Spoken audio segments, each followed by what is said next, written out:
Hello from the Eliot estate.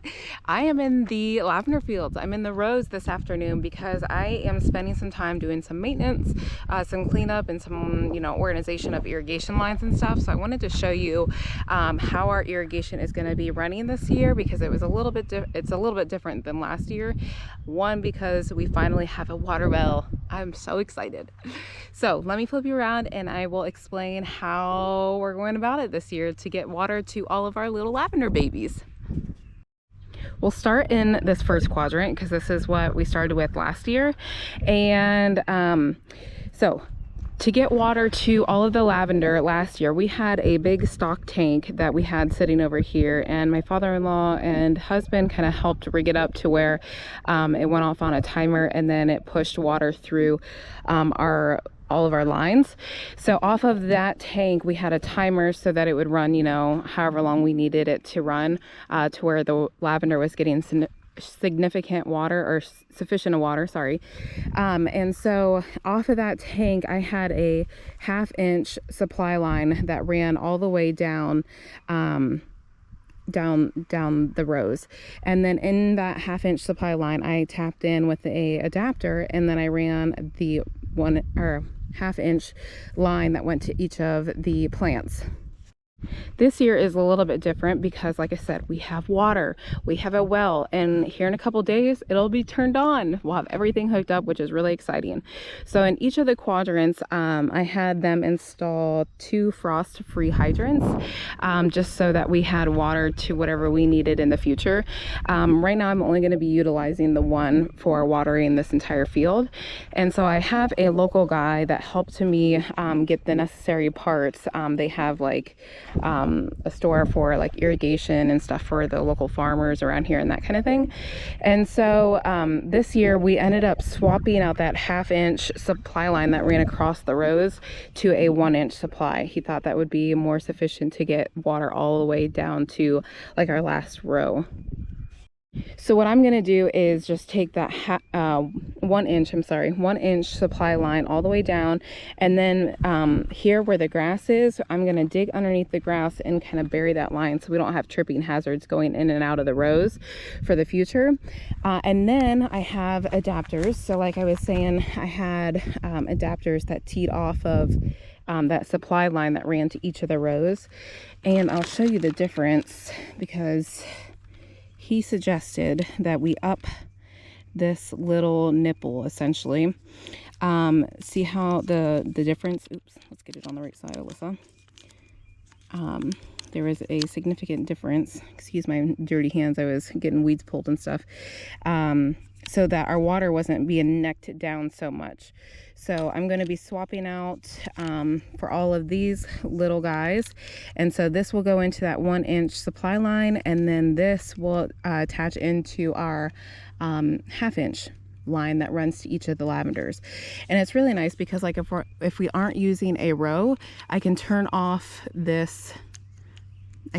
row, so I don't have to have water to all the rows, because if we don't have lavender in one of them, we don't want it to be running to those. So I'm gonna swap these out, put them on whatever 1/2 inch lines I already have ran.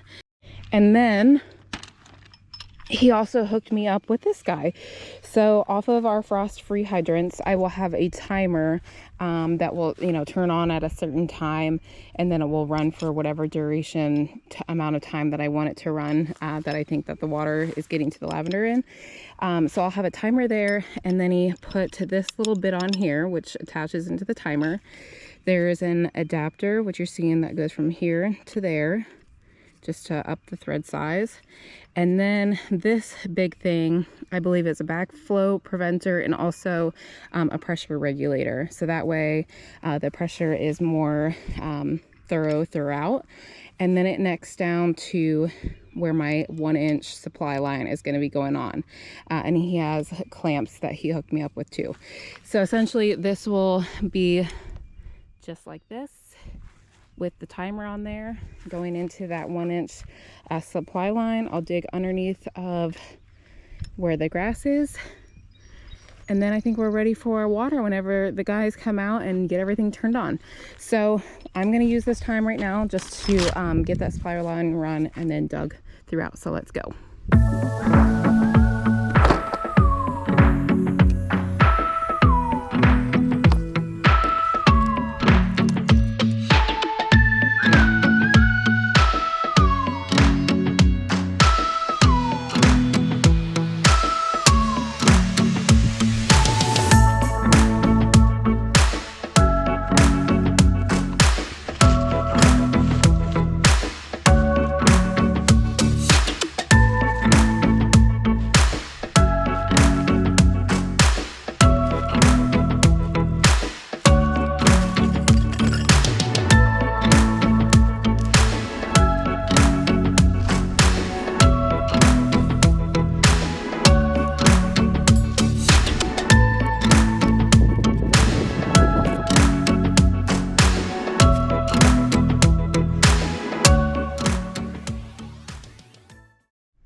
I just got that 1-inch supply line done, and now, well, you can see kind of just dug down, and then like I said, we're going to be putting mulch down. So once the grass is cut really low, we'll come in with landscaping fabric just like this, put it over the grass, put that walking mulch like bark down, and it'll just kind of like go over top of it. I was scared to put the grass chunks back over the line because I didn't want to pinch the line, and especially with people walking through here to see the lavender and such, I just didn't want it to pinch over time. So I left it open, and I think if we just lay the landscaping fabric over it with the mulch, I think it'll be fine. At least it's a lot safer than just having an open line like this. So now I'm going through and I am punching in these little, I don't know, adapters, if that's what they're called. I have this little tool, and it has like a little serrated edge that just goes, and you can punch right into that line.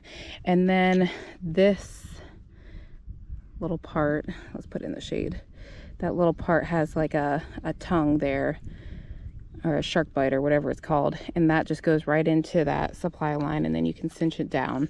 And then this is the part that goes into that 1/2-inch supply.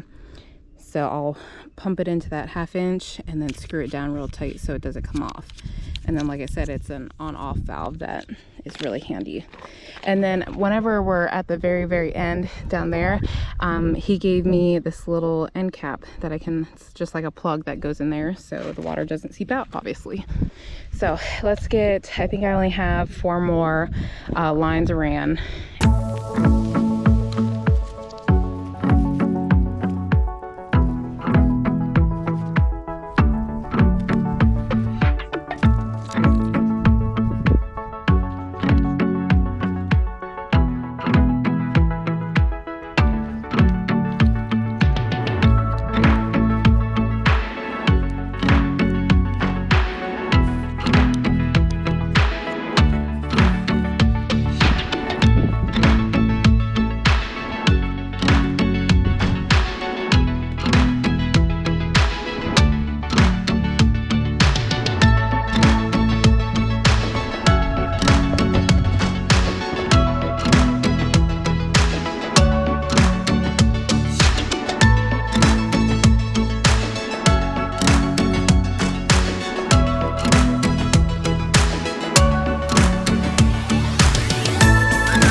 Have all 5 lines.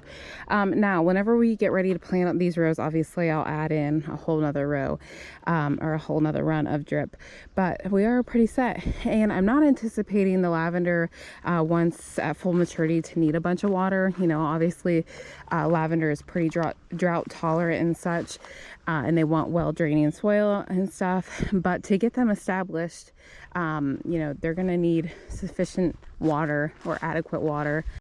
So now it's just a matter of waiting on the well guys to come back, and once they finish up and once we have running water, it's gonna be so amazing to be able to turn on this faucet and have water.